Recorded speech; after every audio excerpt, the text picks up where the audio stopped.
What's going on, everyone? My name is Joji Davenport, and today's episode, I'm super excited to bring Avery Martin, aka Romer, the Romer, man. This guy's been on YouTube for a long time. He's been in the book game for since 2015, 2016, I think, which is back when I was in the game. I wasn't making YouTube videos and documenting my journey like I should have been like this guy, but there's definitely no doubt he's made a massive contribution to the community. He's got Go2Lister, fastest listing software on planet Earth.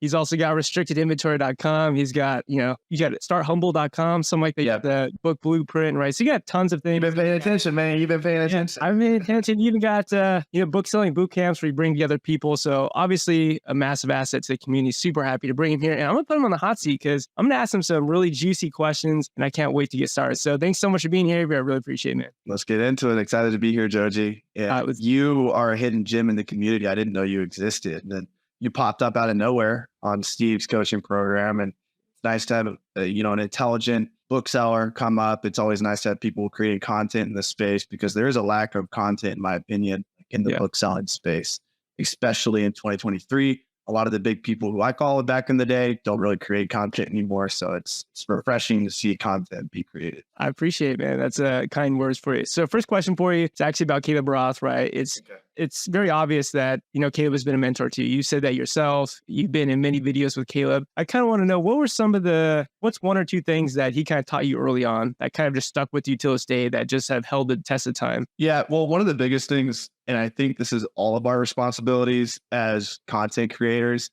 I was thinking about this today, is he just showed me it was possible. Yeah. He's a smart person. And, I come from my dad's side of the family, they're all professors. So they're all really smart. My mom's side of the family, teachers and, traditional jobs. And so seeing Caleb go from the medical industry, being a salesperson for a surgery team, making 6 figures a year. I don't know exactly how much he made, but at the time, 6 figures was a ton of money for me. I was 23 years old. To see him quit that job to pursue books full time, I was like, okay, here's a really smart human being who is pursuing entrepreneurship kind of the same way that I'm doing. So I felt like I was on the right track. So the first was just the insurance that I was doing the right thing. And then he's taught me so many principles about business. I mean, I could go on for days, but I've just modeled this man.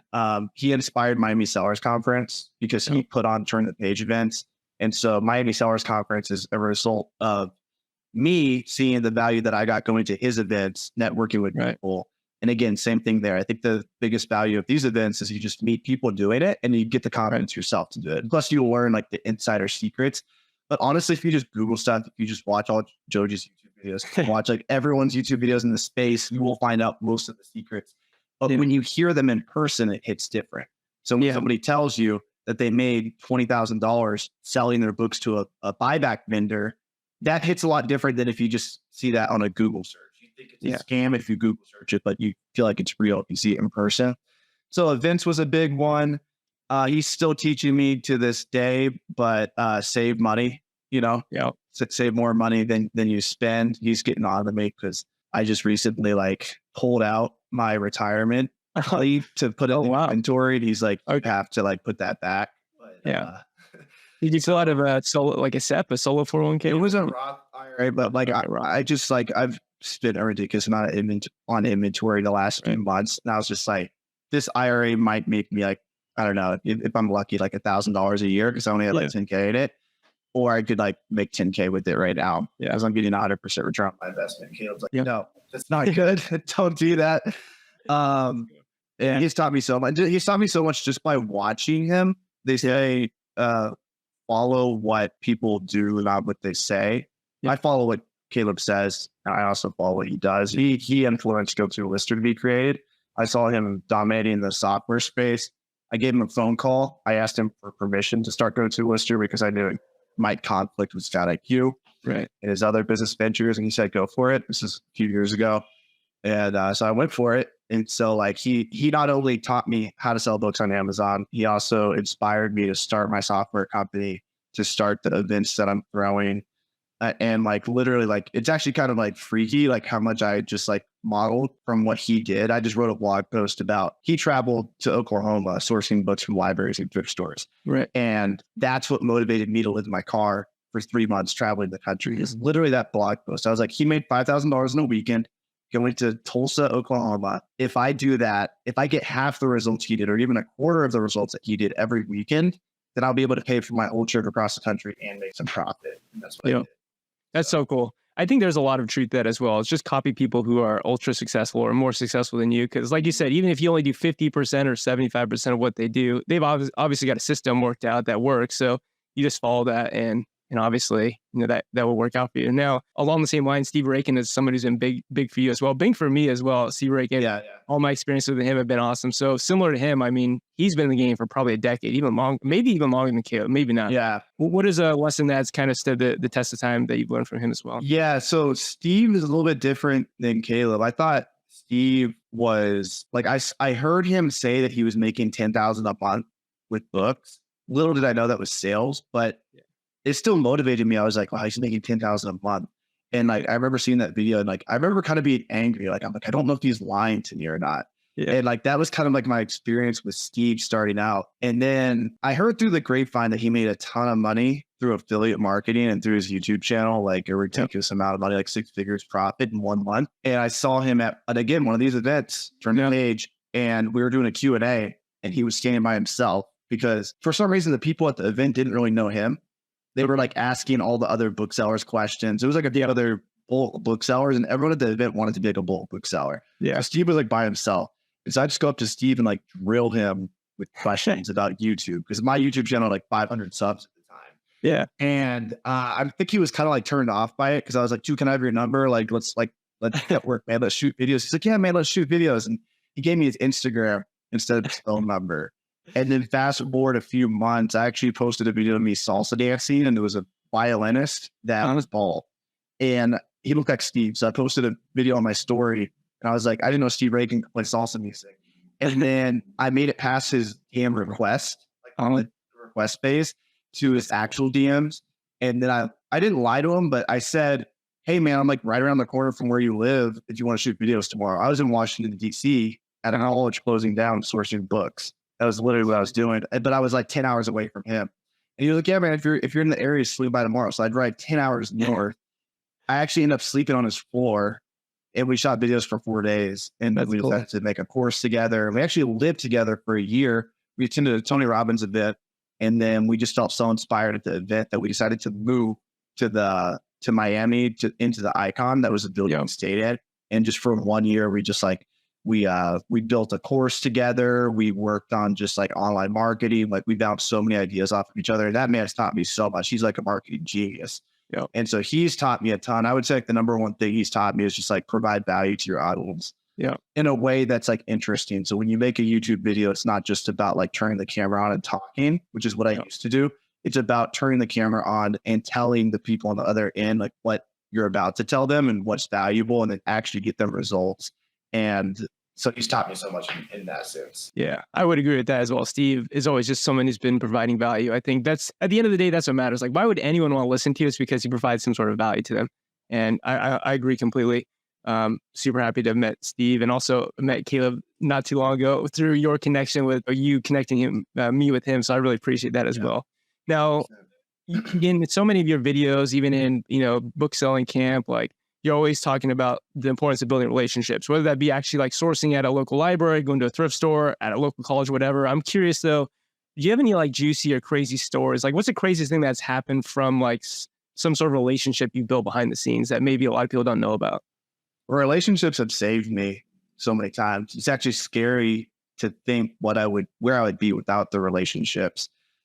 And I'm not exactly sure why people have decided to help me so many times, but literally relationships have saved me like over the past 5 years so many times. I guess like the most obvious example, I wrote a blog about this. If you guys want, you can go to romertheromer.com and it takes you directly to my blog post.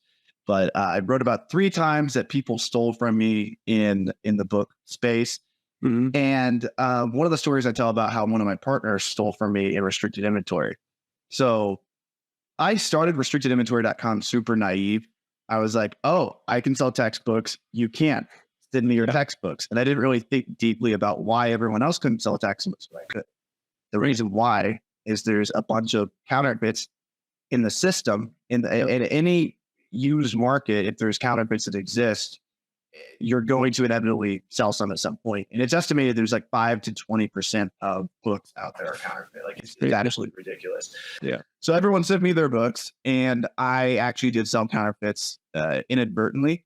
Yeah. And so I remember that August, I just told the whole book selling community, like all these Facebook groups, I was like, guys, I'll sell your books for you. Just send them to me, send them to me. So everyone sent me their books. I did $80K in sales. And prior to that, the most I ever got up to was $20K in sales per month. Okay. So $80K in sales was like $20K profit for me. And I was just like, oh my gosh, I'm going to be rich. And then fast forward like 2 months, it was like mid-October. I was on pace to do $100K in October with textbooks, which is insane. And my account just got shut down. Yeah. And then I partnered with someone that I met at one of these events, and that saved me. And that account survived for 2 years. And I didn't take the lesson. I didn't learn from that experience that accounts would be shut down, but I did know, and I did prepare for it. So I partnered with 2 more people in the meantime. So I had 3 Amazon accounts. Right. Well, last summer, all 3 of these got shut down because the law firm purchased books from them. And then I went to the Scout IQ Summit. You weren't there, were you? I was not. No, unfortunately. Okay. So I went to the Scout IQ Summit, and I told everyone basically like restricted inventory is like basically done. I was like, we'll just sell your stuff on eBay if you want to sell your stuff. And then like, I was kind of like broke down crying. Like it was actually kind of crazy. Like I cried a little bit. And then I partnered with another person at that event. So I partnered with Michael, and he actually has permission from the law firm to sell textbooks. And then I called the law firm up, and we just talked on the phone. And I was like, look, this is what I'm doing. I'm selling these books on this guy's account. And the law firm was like, yeah, that's fine with us. And I was like, wait, really? And they're like, yeah. And I'm like, okay, so I'm just going to send all the books to him now, and he'll check for counterfeits. If there's counterfeits, then he'll set them aside. And so like, that's like an example of like 4 different people who kept restricted inventory alive. And now it's like a legit long-term business where we have permission from the law firm, and we really have permission from Amazon too, because in a sense, the law firm is Amazon, and we told Amazon all the accounts that we've sold in the past and what we plan on doing moving forward. And so that's like an extreme example of how relationships saved me. And I never would have had that if I didn't attend events. That's why I believe in events so much. I don't just say this to like market my events. Like I actually mean it. Like you meet people in person, you share your story, you get vulnerable, and good things happen. Yeah, it's a fascinating story. I even got my account suspended back in January 2021. Same thing, Oppenheim and Zebrick. That's ONZ who we're talking about, ONZ Law. They test bought 3 books, I think in like 10 days. Like basically said, hey, these are counterfeit. I said, prove it. They said, we don't need to prove it. They said, you need to prove that these are actually legitimate books. They talked to them on the phone? I never talked to them. I just talked. I didn't have the balls, honestly. I kind of just emailed them back and forth. But basically, they gave me the lawyer kind of response every time. And so I didn't get anywhere with them. But I know that you actually talked with them on the phone. So what was it like talking with them through the phone when you had your first few accounts shut down versus later on when now you partnered? Yeah. So the first time I was like in the same scenario, I had the other accounts. So I had a lawyer talk to them. And that was the first scenario. But so, yeah, we didn't get anywhere at all. Like, and the lawyer I had sucked too. He was like, you're not allowed to sell used items on Amazon. And I'm like, dude, I make a living doing this. I'm like, you don't even know the community I live. So like, he was arguing like, he's more of like a Nike person. Like he would defend a ton of like Nike IP complaints and stuff like that, where he would show like, hey, like we have this receipt from Kohl's.com. And this company's saying that, their IP Nike or Adidas or something. So his whole foundation of how he would argue was based off of receipts and invoices from stores. So when he saw that I was buying these from Goodwill, or even worse, selling random people on the internet books who they sent to me, he was just like, you're not going to win this. And I'm like, well, thanks. You're a lot of help. Yeah. And so that was the first time. And then the second time it happened, they actually like linked my accounts together. So I was just going to like, have it be a wrap. I was like, restricted inventory is done.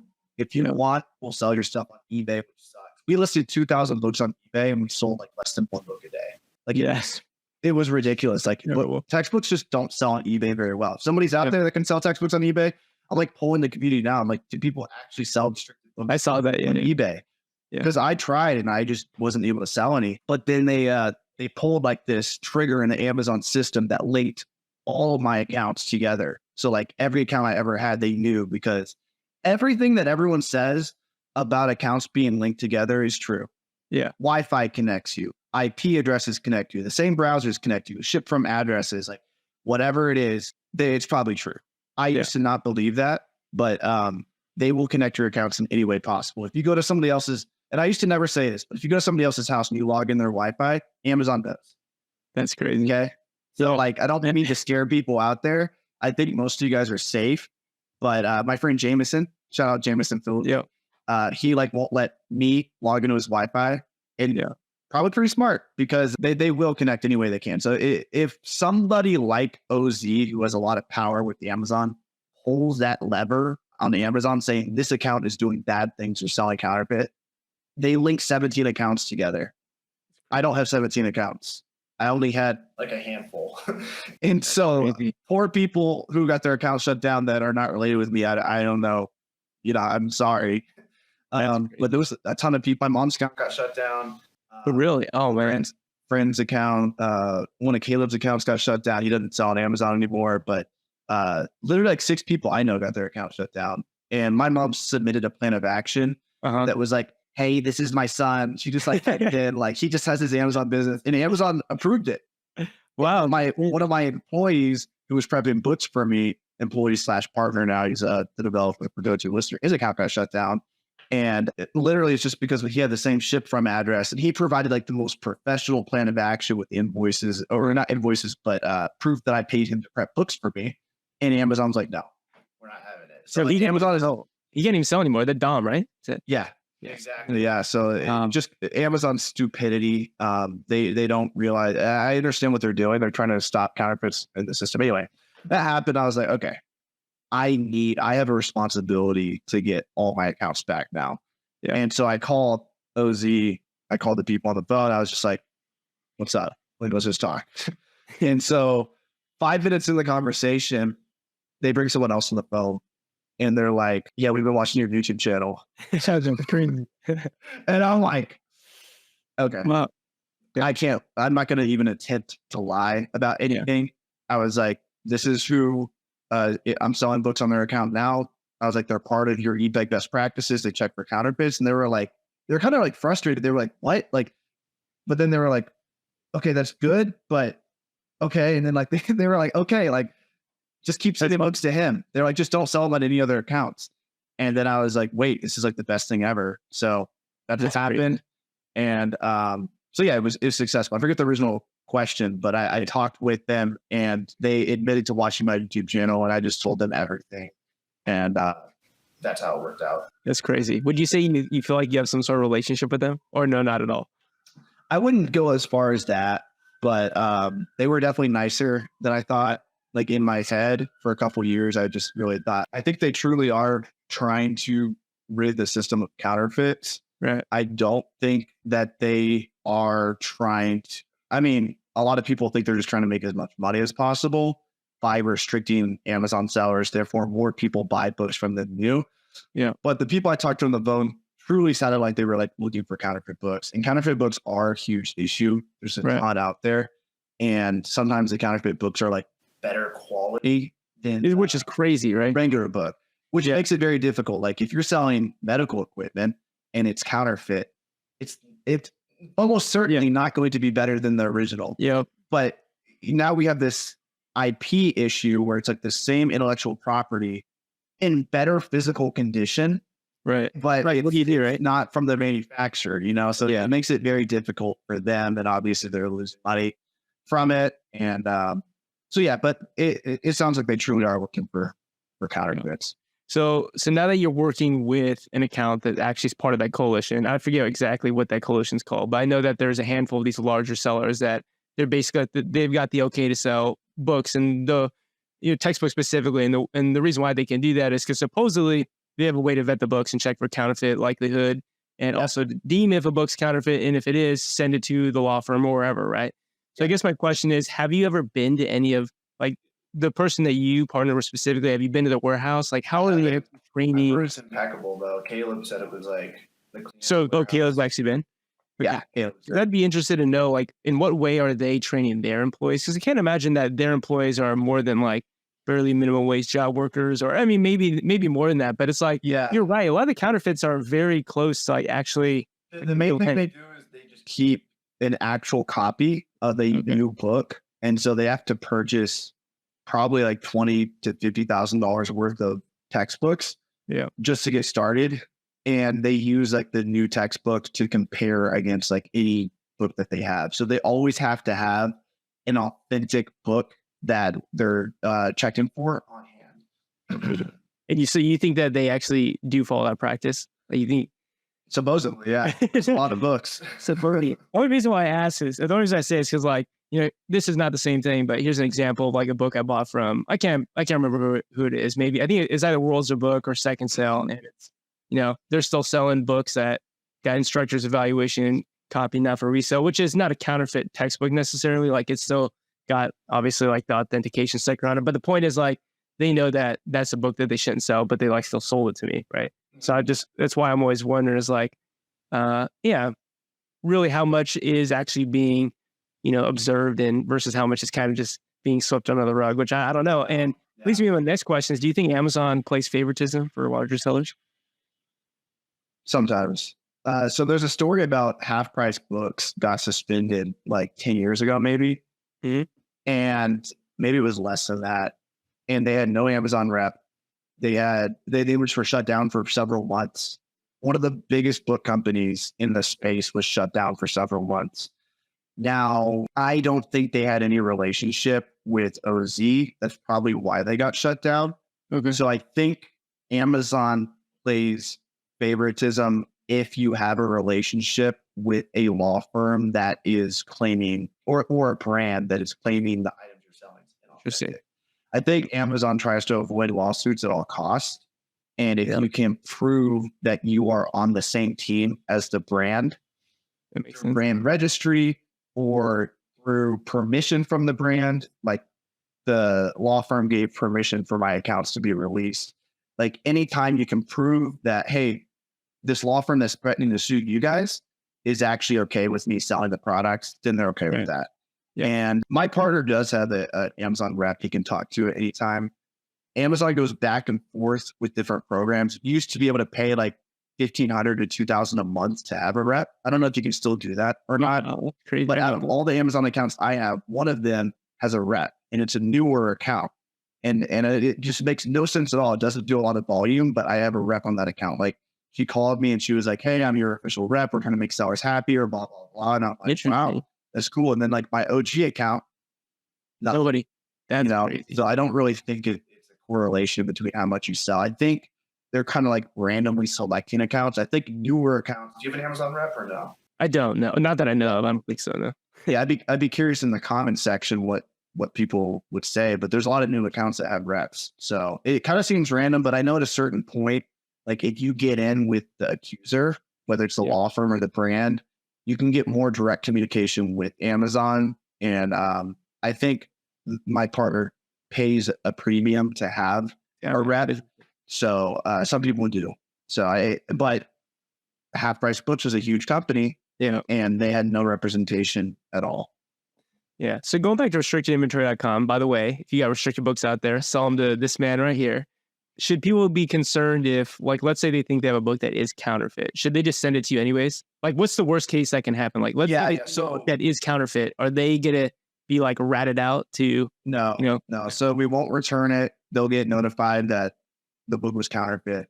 It'll take a little bit for us to notify you, because what we do is we'll take the counterfeit, we send it to OZ. They send it back if it's not counterfeit, and then we sell it. If it is counterfeit, they confiscate it, and it gets reported as a restricted inventory counterfeit book. So that's currently the system. Do you think counterfeits now are as prevalent as they were like in 2017, 2018? I don't know. You could certainly see on the Keepa graphs that the number of sellers has gone down. Yeah. It doesn't mean the number of counterfeits in the system, but there's a ridiculous amount of used books that are counterfeit circulating out there. Yeah.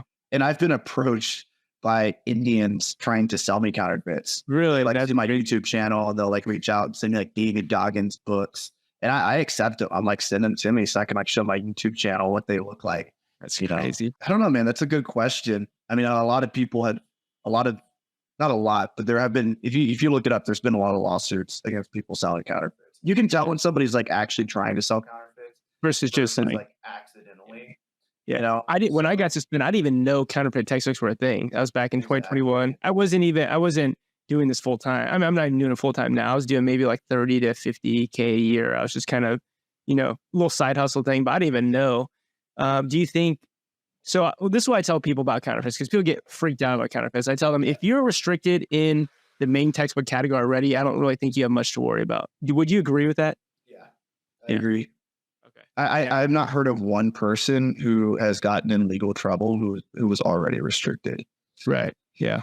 So I would say, because the funny thing is that Books Run does have a counterfeit probability calculator check. And a lot of times you can sell books and sometimes they come back as highly likely to be counterfeit. And for me, I honestly just sell them on eBay, or if I know that beforehand, I just wouldn't actually buy it. But yeah, I would kind of agree with you there. I think that probably as long as you're gated, it's fine. And I tell people this, like, if you're gated, it's probably a good thing, honestly, because it's kind of a nightmare to go through that whole process. I'm not sure when they shut your accounts down the first time, did they want to settle with you? Did they want, no, like what? Okay. Not the first time, no. But the second time, yes. Second time, yes. That's crazy. Now, another topic that kind of I think is crazy is the whole taking used books and selling them in new condition. So what I want to know is what is your stance? Like, what do you think? Because I know people who have done it, and I know people like me who don't do it necessarily, but I don't know how much, like, in terms of scale of what's going to cause your account to get shut down. Obviously, counterfeit textbooks is the number one. Yeah, anything with textbooks is sketch. But my opinion is, like, outside of the textbook category, if you sell books as new, I haven't heard of anyone having like an insane amount. I've never heard of anyone actually getting their account shut down for selling new books. Yeah, again, if you guys have, comment below. But I've never once heard of a bookseller selling books as new who got their account shut down. Yeah. And it's funny because I've always given that advice, not like I'm a major player or anything like that, but I've always heard that advice as well. I've always just followed it. Yeah. But I will say this, like, I've visited many booksellers' operations, and the majority of them do sell books as new. So if they get a book that's in impeccable condition, obviously it's never been read, it's crisp, they will have like a separate gaylord for new books. Like, many people do this. And again, like, don't listen to this podcast and yell at Joji or me if you sell new books and get your whole account suspended. Like, obviously, don't be an idiot. And there is risk. This is a calculated risk. If Amazon asks for invoices, you're not going to be able to provide them. Right. But yeah, I went up to somebody's operation. They were doing like $60,000 a month, which at a time was like a ton for me. But the only reason why they were doing that much is because they were selling books as new. Yeah. Because they were selling books as new, they were able to accept like 50% more books. Yeah. Like, literally, because the new price was so much higher. And also on new book listings, the competition's that much lower. So there's usually like one or two sellers new. And there's usually like 15 plus used. So you're going to sell your book way faster. You're going to get more books, and you're going to make a lot more profit. So those are all things to consider, Yeah. I mean, obviously. I buy books new from Amazon all the time to flip in used condition. Because, like, you can look at, there's some books on Keepa that when Amazon goes out of stock, they go 2, 3, 4x the price in used condition. So it's like, it doesn't really matter, honestly. Like, you could sell it in used condition to make a lot of money. But what are your thoughts on if I bought it directly from Amazon themselves? 100%. Like, so in the online arbitrage space right now, there's kind of a glitch. I don't know if they'll ever take this away, but if you order any brand from Amazon and use that invoice, 99% of the time it works. So if you buy 10 units from Amazon, whether it's Amazon doesn't sell Nike, but whatever brand, maybe they do, but I don't think Amazon does sell Nike. Do they? They don't. No. I looked at thousands of Nike listings, and I don't think they do. But like, let's say like another brand like Old Spice or something. If you buy 10 units from Amazon.com, like from Amazon as a seller, and use that invoice, it works. Crazy. Yeah. What are they going to say? Like, no, this isn't legit. Like, no, I know. We are not legitimate. Yeah. And a little tip for people there is, if you are looking for a product video OA, you can go to Product Finder, search that brand, title, name, and then you can just sort by lowest price in new condition first, and you can find like the lowest new. You can find the cheapest new item from the Amazon selling. So that's also but Amazon's on the filter. Yeah, that's a good tip. Yeah, that's really cool. Is there anything that some of the big booksellers have done that has kind of like shocked you, surprised you, like in a good way or a bad way? It seems like everyone at some point gets a competitive advantage that, the average person can't keep up with. whether that's a supplier that nobody else has access to, maybe a system for processing the books. The best players in the game always have some type of brand. Okay. So you have like Sell Back Your Book, you have Booksprud, restrictedinventory.com. Yeah. You can differentiate yourself if you become like this unique brand. And this is for people who really want to build a book business. Like if you're dead set on building a book business and like, you know, really taking this to the next level, which is probably 1% of people out there, not 0.1%. What I've realized over the years is most people use books as a gateway drug, and then they graduate to like wholesale, to selling other products and sell faster. Maybe private label. They see books can make them money, and then they move on. They're Amazon sellers. They're not, you know, headstrong on being a bookseller. Yeah. But even we could go off Amazon. You know, you have the half price books, you have the second sale, you have the McKay's used bookstores. Like all of these have brands. Like if you want to make millions of dollars selling books, you have to have a brand. Right. Again, it's like 0.1% of the people out there listening. Right. They probably want just to be an Amazon seller. But with that being said, like brand is number one. They have a brand. Number two, they have a competitive advantage. So they've locked down a supplier. They have exclusivity. They're getting books that nobody else has have access to. They're not just going to Goodwills and Savers and used bookstores and cherry picking. That's a great way to make a ton of profit. You can make $100K plus a year if you truly commit to that, but you're not going to make millions with that business model. So top booksellers in the game, they usually they have really good sources. They have a brand. They're providing value in a way that other people aren't willing to provide value. They're willing to take truckloads of books away from the K through 12 school. They're willing to, you know, take truckloads from the library. Like at scale, you have to be willing to solve problems that other people aren't willing to solve. That's good advice. What advice do you have for me in terms of like, I'm obviously a content creator. I'm not big by any means, but the nature of my business is like tons of Amazon flips, eBay to Amazon flips. And I give people like real proof. Like this is a book that I bought. Here's where I bought it, what day I bought it. Here's what I sold it for. It's really not that hard to find my account. What would be your, do you think that as I grow, if I get bigger, if I do build sort of a brand, do you think I should really try to hide my account? Or do you think in my thought process here is that if I'm being honest, like I just don't know if there's gonna be some troll that's just like, you know, found your account, let me just buy. I don't think trolls are like the biggest thing to worry about. I've had a fair amount of trolls. Most people who purchase your products on Amazon have very little pull with Amazon's decision for you to sell that product. OZ, on the other hand, or any type of law firm, Voorhees, any law firm out there that IPs, they're going to have much more weight with their IP complaint. Amazon realizes this is a game, you know, and they realize I got a complaint today on a product that I sold, and it was like duct tape was on it and shit. And I'm just like, I know I didn't sell that. It's a seller. I think it's a seller that's on the listing that purchased from me, trying to get me off of it. So, but I would always err on the safe side. I would try to make your account incognito, more out of like, Joji, one day you might find a really good product and you'll be like, holy crap, I don't want anyone else to know about this. You know, like right now you're doing the hard work of finding one-off books that don't sell very fast. So if somebody finds your store, they'll get some ideas, but they're not going to get rich off your store.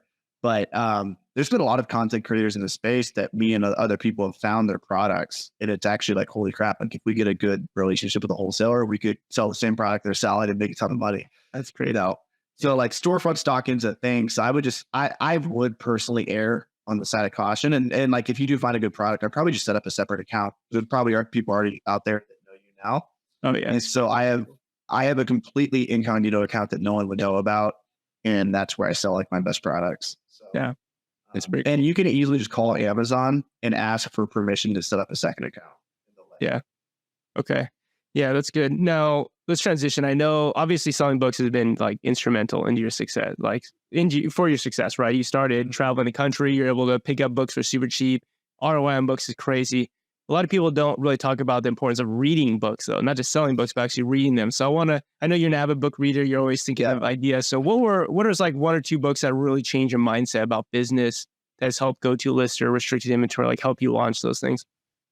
That's a good question. I was about to recommend this book, which I think everyone should read, The Alchemist. Yeah, I read this book 3 times. I'm going to read it a 4th time now. Every time I read it, it leads me different places. That's by Paulo Coelho, and it's about chasing your dreams, pursuing your dreams. I won't ruin the book for people, but I think everyone should read that. Okay. In terms of like, what was the question exactly? What is what's like one or two books that have really just shifted your mindset over creating, like helping you build your business, Go2Lister, restricted inventory? Yeah, but by far in my early phases, it was, what's the name of the book? There's two books. Michael Gerber.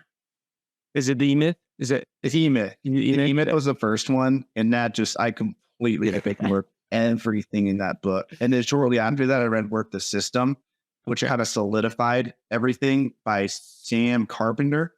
Yeah, those two books. I just like went crazy on systems. Like that was when I was living with Steve. Like you can ask Steve. Like I was just so crazy about creating. Don't disrespect the system, right? That's it. Exactly. That's what I heard Steve say, that you'd always tell him. Don't disrespect the system. That's what you'd always say. Yeah, yeah. And we had a lot of phrases like make sure, close open loops, like don't start a project and not finish it. The whole world is run by systems. Like if you walk outside, you see the waterfall, like the machine for like the waterfall, that's a system of like sucking the water back up, spit it out, makes it look good. People want to stay at the hotel, this got nice waterfall. Like everything is ran by systems. Like if you start paying attention to the world. And so like at the time I really needed that, because I was building restricted inventory, but I was doing all the work myself. I was running numbers myself. I was doing payouts myself. I was like, the prep was insane. Like I had like 8 different locations where I was sending books to be prepped. Like it was a fucking mess, man. And so like learning to create a system to process the books and to pay people for the books and to like, just to like systematize my whole business so I could take a step back and at least have it run itself was huge. And so, but I've actually kind of like gotten tired of that idea, because I've realized as I've gotten older, now what's really important is attention. Attention is really what gets you the most money in this game. If you can get more attention than everyone, like the systems part's so easy. Everyone should learn the systems part, but now it just comes into like, how can I get more attention than everyone else and monetize that attention? So when it comes to Amazon sellers, attention is like lower sales ranks. How can I find the best selling products that get the most eyeballs? When it comes to content, what kind of clickbaity thumbnail can I put that's going to get the most clicks? That's more money in your bank account. If you're into any type of book brand, how can I get people to actually give me books or come to my bookstore or buy my books, whatever it is? Like attention is money. So once you figure out systems, like you need to do that, because if you don't figure out systems, you'll just spend all your time doing stupid stuff. You don't need to do all day. Right. But once you figure that out, it's attention.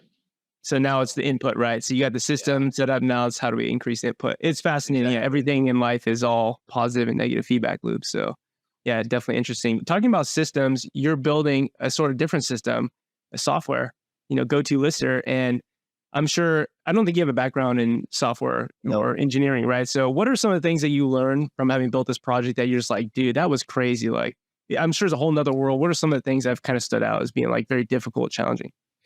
Yeah. So I remember like years ago, I posted in the Facebook group and I was like, guys, wouldn't it be a good idea? I think I was like recommending one of the softwares at the time. I'm like, if you could just scan as many books as you wanted and like have it processed like at lightning speed, like regardless of Amazon's API response time, and everyone just shut it down. Everyone was like, that's a stupid idea. It's way too complicated, blah, blah, blah. Yeah. And we actually did that. And that actually was really easy for my developer to code. But the biggest things I learned, like software is an incredibly slow business. So when you're building a software company versus like an Amazon business, it's like a chessboard, and the chess pieces are like 150 pounds a piece. So in order to move it, you have to like really get like your team together and push it. Yeah. And so if you lead your team in the wrong direction, you could just code a bunch of stupid stuff. So the first year of Go2Lister, I hired some Indians. No disrespect to Indians, but it was a terrible experience. I know there's a lot of smart Indians out there. There's a lot of capable Indians, but the Indians I worked with were absolutely terrible. Communication-wise, they were intelligent. They were able to do everything I told them to, but they would take weekends off. They weren't willing to work during the day, only nights, and they didn't have any common sense at all. So they would overpromise and underdeliver like crazy. And so, but my problem as a leader was they could code stuff really fast. So I just had them code like a ridiculous amount of features that like more than any listing software had at the time. But it wasn't like functional on the basis of like you scan a book, list it, and ship it to Amazon. Like I was getting it to where like, okay, let's say you get an inbound package from eBay. Okay. And scan the barcode and it's going to attribute a source to automatically, we built this for restricted inventory for the back end. So if consigners sent us books, you would scan it. Well, like what I didn't realize is like nobody really wants that. This is like just for me. And so the first year, I learned that partners are very important. The direction that you lead your company is very important. And I was just leading it like everywhere. And this was like all like a side project for me. I was making a ton of money with restricted inventory. I was making a ton of money with chlorine that summer. And so I was like, oh, this is my little side project that I'm paying $1,000 a week for. Looking back, I just scratched a $50,000 project I put all my money into. And then I partnered with an American who sells on Amazon. And then when we partnered, we were like, all right, let's focus. What are the most important things? What are the things people truly need? And then we developed everything. I mentioned like the fast listing, like let's list stuff fast. Let's actually get shipments delivered and like let's show them how much profit they're making. And it's like a very simple software. It doesn't have like all the crazy other stuff that I originally wanted. But I definitely learned that in the software game, you have to be, and probably just in business in general, like at the beginning, it's okay to be like a shotgun, like shooting all over the place. This is what David Chung compared me. He's like, Avery, you're a shotgun right now. You need to be a sniper rifle. He told me this before I even started Go2Lister. He told me this when I was doing restricted inventory at the very beginning. He's like, you're like a shotgun. You're just doing everything. You need to be a sniper rifle and just like focus on one thing. So my biggest lesson taught to me, probably because of my flaws, which your flaws can be your strengths too. I think my strength starting out in business was I was willing to take on anything. But as I got older and, got a bigger company, needed to like really focus, like I needed to put away the shotgun and take out the sniper rifle and focus more. And I think every business owner has to do that at some point. Yeah, no, it's super cool. So everyone out there, Go2Lister, I use it. I do back it. I think it's really cool. I'm going to be honest, in the beginning, when I first tried it out, I think it was still early. It was in its earlier days where I was like, honestly, I'm using Accelerist right now. I would still prefer to use Accelerist. But it's to the point now where, and I think a part of that was I didn't see the vision in the beginning. Like, why would I need to scan books so fast? But now when my high school, which was throwing literally 500 books in the dumpster, literally when school ended, and now there's like 6 SKUs and there's like 100 copies of like each book. I'm like, dude, I literally just go boop, boop, boop, boop, boop. And it's like so fast. Like, actually, it's really cool. I like that. What I like most about it, if I'm being honest with you, Avery, is that you're willing to listen to feedback in the community. I have no idea who, I think Travis is, I don't know if Travis is the owner of Accelerist, and I love Acceler. Like it worked well for me, but I don't feel like I had any input into how it works. And I really do appreciate that, that's like, I could reach out to Avery or I could reach out to even Dom now, because I even got Dom's IG as well, but just it's cool that you guys are willing to improve the product. So with that, what's kind of the dream outcome for Go2Lister? Where do you see it in 5 years from now? I want it to be like, can I share my screen real quick? Yeah, go for it. I'll show you guys what we put a lot of time in. We spent the first 4 months of this year doing this. So we have profit reports. And so my real vision now, like we're factually the best listing software out there. Like I'm about to make a video comparing it to Accelerist and ScanLister and Inventory Lab. Inventory Lab has us beat on the reports currently, but nobody has us beat on the speed or the fastest. And just like the overall UI, I think our design's better and the simplicity of it. Like it's factually like the best. Like I'm actually going to make a video comparing it and show you guys why, but like maybe in the early stages, it wasn't better, but now it actually is. Like it's the best listing software for books that you can use. Maybe like Neatoscan or like the other guys out there. Like if you want to like cross list on eBay and like at Libris and you want like crazy MF ticketing, like all that, maybe that software is better for you. But if you're just like comparing it to like what's publicly on the market, I think we're the best. So my vision in 5 years is I want to be like the go-to profit analytics software too. So like you come in here and you can see like every day how much profit you're making. Right now, this is just gross profit, not including the one thing it doesn't include is prep cost and merchant fulfilled. But I can see, hey, I sold 5,600 on Amazon, but 2,200 was true profit. And I think a lot of sellers like to see that. It's going to we already make tax season a breeze because you can just download this report and see how much money you're truly making after expenses. But I really want to ramp this up to the next level and take bookkeeping. Like I want to probably like integrate with QuickBooks and stuff. That'd be soon. So we're just like, not only are we a listing software, but I want to cater to like the online arbitrage and wholesale people to where like we tell you like when to restock inventory. We tell you how much, we already tell you how much profit you make on a monthly and daily basis, but even more so like granular reports, like what are your best performing ASINs, all of that. We're listening to the community. We just released box content. So I saw that. I haven't used it, but I thought, I'm about to make a video on that too. But now you can save and like, let's say split shipments are crazy for you. Now you can use Go2Lister and just like, we have a super simple solution. I don't want to open it up because you guys will see all my products, but I'll be dropping a video on that soon. Sweet. But yeah, that's kind of my vision is I want to be like, just like, and we do want to do some really cool integrations as well. So we're going to be integrating with Seller Amp.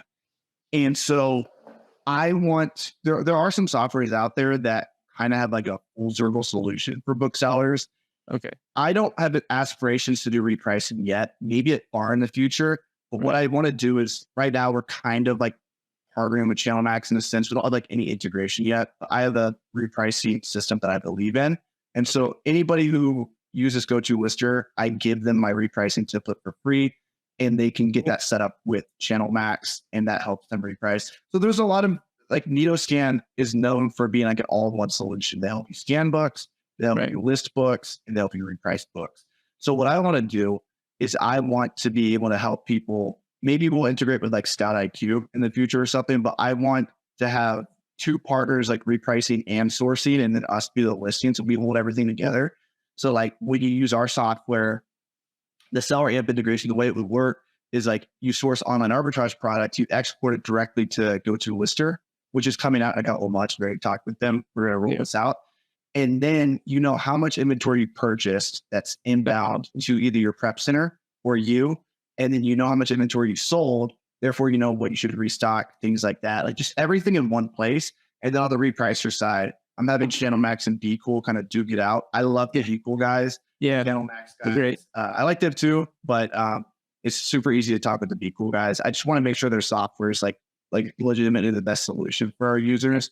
And so eventually we're setting min and max prices now. So I want you to be able to use Go2Lister and then not even ever have to worry about repricing because your min and max prices are set to either Channel Max or Be Cool. That would be insane. And then like you're just confident that your whole repricing process is going to be good because we help you initially price. Yeah. We help you, like we show you, no other software does this. We show you if there's no FBA offers. So if you list a book for $9 and there's no FBA offers, it's buy boxing for $9. Every single software out there is going to price it at $9, including Go2Lister. But what we're going to do is we're going to notify you in purple to price it higher. So then what you can do is watch Joji's Keepa videos for how to do Keepa. You can click on it and you can see that, hey, and actually that's really cool that you mentioned that the other day. The used buy box is now like shown like as a purple square. So you can see, oh, this book used to sell for $29, FBA. And then you can make extra $20 profit just by pricing that book higher because it's the only FBA offer. So, we will automatically price that book 20% higher for you so you make a little bit more profit, but we'll highlight it purple for you and encourage you to price it $20 higher. And then once we integrate with Channel Max or Be Cool, when it submits that information for the min price, it'll automatically set the listed price as the mid price for the first 30 days. And then it'll drop that off for 60 days or for 30 days plus. So even conditional reprice, that's crazy. Yeah. Exactly. Yeah. So that's what I'm working on. And whichever software is willing to, we do that with the Channel Max now, but it's very manual. Like you have to like upload reports and stuff. And my team's willing to help you guys out. If you message us, we'll do it for you. But yeah, I think, I don't know, man, I'm kind of torn between the two, but I talked with Beagle like 3 times now. I just want to make it easy for our users. Like I want users to sign up for Go2Lister and know that they're going to not only have like a listing software, but they're also going to know exactly how much profit they're making every day so they can scale better and more confidently. And then also have like a repricing system in the back end that they don't have to pay. I have friends paying like $8,000 a month for a repricer, and I think it's a complete scam. And because these companies take 1.5 to 2% of their gross sales just for repricing. You can't tell me the repricer is that good. So what we're going to do is like, I've learned a lot about repricing and what works. And that's what we do at Channel Max right now is we reprice out at nighttime. We just do everything we can to help you get the most FBA profit possible while still maintaining the sell through. Because if you don't sell stuff, Yeah, it doesn't matter. I'll sell. You have to pay $2 removal fee, which is absolutely ridiculous. It's crazy. That's kind of like the long-term vision for Go2Lister. It's awesome. I love that you're just seeing that that there's so many ways to improve it. It's improved so much. I think the video I made for Go2Lister was in December, I think, and it's 6 months later, and the progression of Go2Lister in the last 6 months has been insane. And yeah, I really appreciate that. If you guys want to support the channel, I'll have a link down below as well. You can support both of us. Yeah, go through that Joji link. Yeah, go through that Joji affiliate link as well. Do you think it's harder or easier to get in the game now as a bookseller? Like compared to 5, 6 years? You think it's easier? Why? Easier for sure, because there's so much more information out there. Yeah. I don't know if this is true or not, but I mean, I went to McKay's bookstore. It's a bookstore in Nashville, Tennessee. I moved next to that bookstore in 2019 solely for the purpose of going in and finding books every day. And there's a lot less competition now than I saw in the past. I don't think people are willing to put the work in, and I don't think people understand how much money they can truly make if they actually dedicate themselves to selling books. Right. I think there's a lot of naysayers in the community, but there's no person out there that's putting 8 hours in a day, 5 to 6 days a week. There's just nobody doing it. I heard Reezy Resells one time. He was like, if you want to have success doing this, you need to be putting 10 hours a day. And I remember my heart just sinking. I do not want to put 10 hours a day into scanning books. And I really put like 4 hours in a day, and I was able to build a book business that, pumped out just cherry picking. I don't know exactly how much profit I made, but I got 20K months, which was probably around $8,000 net, maybe 7,000 net. And that was solely just from cherry picking. And then I stopped doing that because I built restricted inventory and these other businesses. But imagine if I was putting 10 hours in a day. Yeah. I know he's doing that, and I just don't think people are willing to put the work in. I think everyone wants it to be easy. They watch TikTok, they watch Instagram Reels, they see all these, YouTube videos that say it's going to be easy. Like, let's flip the script and say it's going to be really fucking hard. What is you put the work in, you'll get results. Yeah. And just like, nobody wants to hear that. Nobody wants to do it. But like, dude, like if you truly put the work in, you can make $200, $300, $400 profit plus a day doing this. Like if you live in any medium to large size city, you'll figure out pretty quickly where the best sources are. If you truly try at this, you'll get backroom access, you'll build relationships, you'll get libraries to send you books, you'll get thrift stores to send you books. Like if you truly hustle, you'll see success doing this, just like you'll see success in anything. So.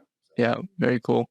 What's been your motivation for one to bring the book selling community together? Like, why have you, going back to David Chung, you're a shotgun man, you're just everywhere. But in terms of book selling boot camp, you even had, every couple of weeks, you have people come together and meet. So like, you're clearly a community-based guy, right? What's been your main motivation for wanting to bring everyone together? Initially, I didn't know what the hell I was doing, and I was posting. And so I watched Gary Vee, and Gary was like, just document. Yeah. And like, I was documenting everything. I kind of felt like a fake guru at first, posting Amazon content.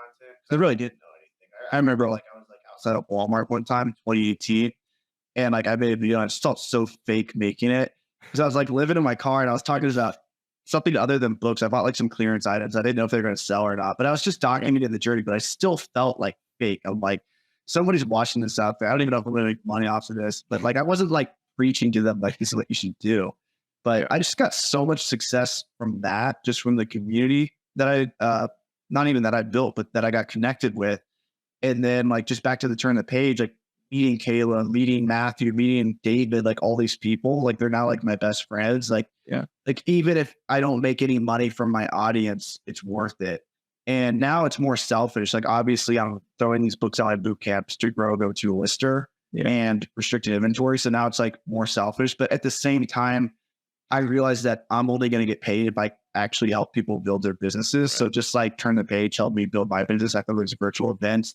And I try to bring on people who are actually getting success, like you, Matthew, not as his last name, White Shield, I think. Okay. Like just these people starting out there doing like $5,000, $10,000 sales a month, and just showing people like, hey, there's actually people just like you doing this. Because if I bring a firefighter on, who's doing this like 10 hours a week, that's going to hit different for someone, and somebody's like, I can do this too. Yeah. Caleb was the one that really motivated me to get started, because maybe like we're similar in personality or like the desire to travel. That's what struck me. That's what really made me want to do this. So like, I think just exposing people, like I love throwing Miami events. And one of my favorite parts about throwing Miami events is getting all the speakers together who I pay money to come. Yeah. And then I just sit there and watch all of them at nighttime talk to each other, like in our private Airbnb. Like that's like my favorite part. Like I love to see like Reezy resells talk to like Flips for Miles who would like never be in the same room. Like, I'm like, I did this. I connected these people. Yeah. And so that's kind of like the motivation for me. So I guess I have the selfish motivation of growing my business, showing them the fastest listed software on the planet. I have the motivation of meeting really cool people because you'll connect with some people differently. And some people you'll just vibe with. Like instantly you'll know that this is my type of person. I want to be around this. And then number 3 is like, I just like seeing people connect with each other. Like even like on the virtual calls, like seeing Matthew, like this big firefighter, like talk with some other dude who's like, he's like, man, you're really making money doing this. To see them have like their little bro talk about like books. Yeah. It's like, or on the flip side, like Brenda selling books. Like she's like this, lady and like seeing someone else who's like working as a nurse part-time be like, wait, Brenda, you're really making money doing this? Like, this isn't a scam. Like, she's not going to believe me because I'm like some young TikToker, Instagram Reels, YouTube Shorts person, like posting out, like, there's a 5 steps to make books, like make money selling books. Like, they're not going to believe me, but they'll believe Brenda because they're like her, and that's really awesome. Yeah. I really think it's amazing what you've done, bringing people in the community together. I think it's massive for people to see other people like them doing stuff, whether that be, I'm not here to say like, obviously, if you're a certain race or religion or certain, gender, that it's like, you can't do it if somebody of the opposite race, sex, or gender is doing it. But it's like, I think if somebody who's like you is doing it, is in the game, like it gives you a little bit more like, okay, I can do this. So I really appreciate, 100%. Like when I go out salsa dancing and I see some white dude, I'm like, no excuses for me anymore. Yeah, no excuses. I don't get it.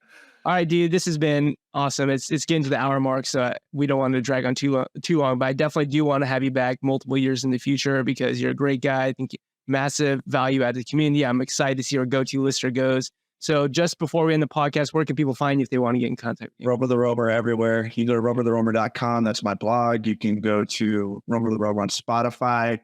You can go on YouTube, Instagram, TikTok. It's all the same. He's everywhere. All right, guys. So thank you so much for watching this podcast episode, and I'll see you next week. If you guys use the code Joji, if you guys message us support@go2lister.com, Joji will give you half off your first month of Go2Lister if you want to give it a try. Let's go. I appreciate it. Thank you so much, Jamie. All right. Take it easy and all right, brother. Peace.